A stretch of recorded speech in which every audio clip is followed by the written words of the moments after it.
Doctor Mohammad Jameel साहब हैं, अल मक्की अल मदनी डायलिसिस सेंटर के चेयरमैन हैं।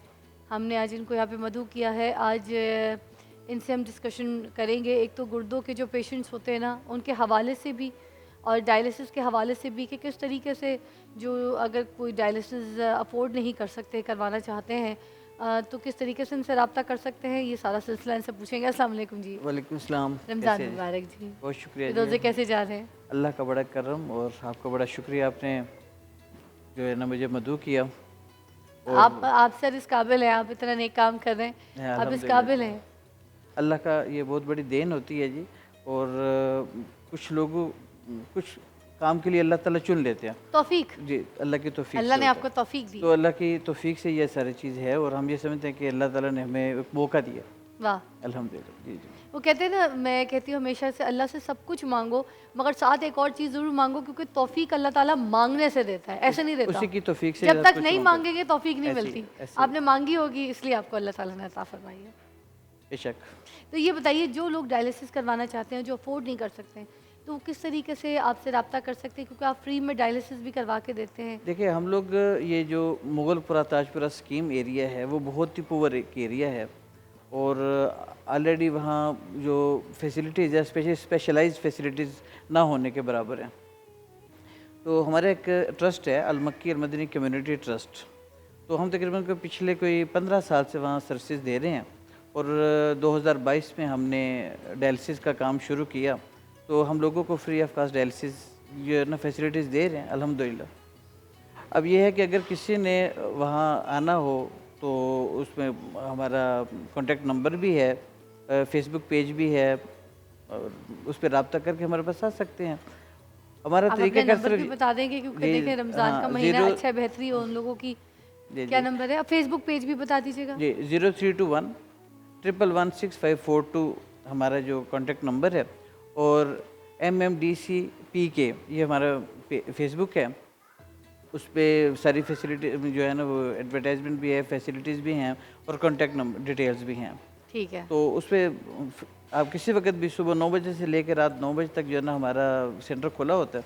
तो हम अपने सेंटर पे 3 तरह के काम कर रहे हैं अल्हम्दुलिल्लाह। अच्छा, एक और चीज़ मैं पूछना चाही थी कि जो गुर्दों के पेशेंट अफराद होते हैं ना, जी वो तो इसी चीज़ में फंसे रहते हैं कि ये जो रमज़ान शरीफ है, अगर हम रोज़े रख लें इसमें, तो हम रोज़े रख सकते हैं कि नहीं रख सकते? हमारी तो गुर्दों का मसला चल रहा है। अच्छा, यहाँ मैं एक ना कन्फ्यूजन दूर करना चाहूँगा। हम लोग एक चीज़ होता है गुर्दे की बीमारी और एक होता है डायलिसिस पेशेंट, दोनों में फ़र्क है। गुर्दे की बीमारी का मतलब ये होता है कि आपका गुर्दा किसी न किसी तरह उसमें इन्वॉल्वमेंट है। WHO कहते हैं कि हर 10 बंदों में से एक बंदे को गुर्दे की डिजीज़ किसी न किसी हालत में होती है। ये जो पेशेंट होते हैं diabetic, hypertensive, ischaemic heart disease के, जो दिल की बीमारी के जो पेशेंट होते हैं, जिनके बार बार पथरियाँ बन रही होती हैं या जिनको फैमिली में कोई गुर्दे की डिजीज़ होती है, उन लोगों को ये बीमारी होने के ज़्यादा चांसेस होते हैं। इसको हम उर्फ़ी में कहते हैं CKD, क्रोनिक किडनी डिजीज़। तो अभी आपने जो सवाल किया है उसका जवाब उसमें यह है कि हम क्रोनिक किडनी डिजीज़ के 5 लेवल्स करते हैं, लेवल 1, लेवल 2, 3, 4 और 5। तो उसमें हम कहते हैं लेवल 1 और लेवल 2 तक आप रोज़ा रख सकते हैं, लेकिन 3, 4 और 5 के बाद या पेशेंट अगर डायलिसिस पे है तो उसको रोज़ा नहीं रखना चाहिए। अच्छा। उसकी रीज़न ये होता है कि इसमें 2 चीज़ें बड़ी इंपॉर्टेंट होती हैं। हाइड्रेशन, कि पानी की जो मिकदार है वो इसको थोड़ी थोड़ी मिकदार में गुर्दे के मरीज़ को 24 घंटे में लेनी चाहिए। हम कहते हैं 6 से 8 गिलास पानी जो है वो तो हर सूरत में उसको पीना चाहिए। इवन के जो पेशेंट डायलिसिस पे चले जाते हैं, हम इनको 6 गिलास तो रोज़ कहते हैं कि आपने ये लेने हैं।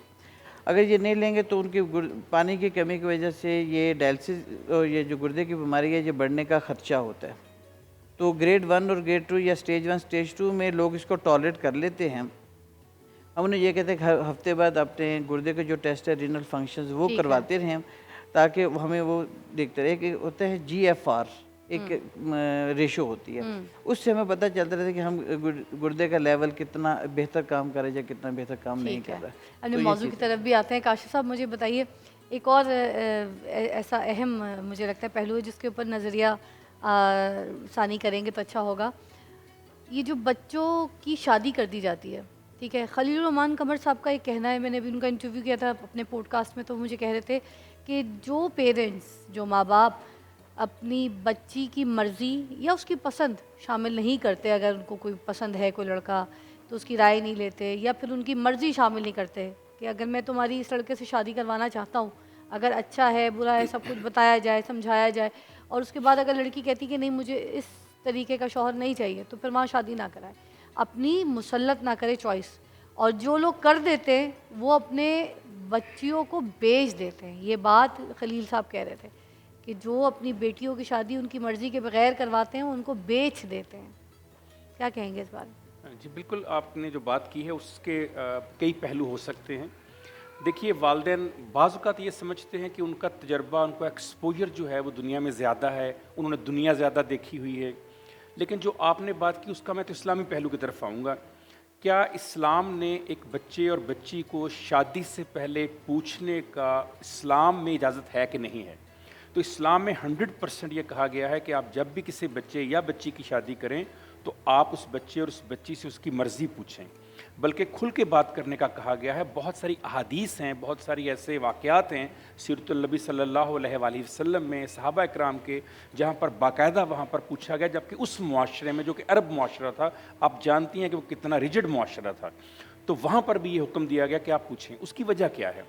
دیکھیے پچھلے 10 سے 15 سال میں اتنی تیزی کے ساتھ دنیا میں تبدیلی آئی ہے کہ شاید میرے والدین اس تبدیلی کے ساتھ اتنی تیزی سے نہیں چل پائے جتنی تیزی سے نئے بچے چل رہے ہیں.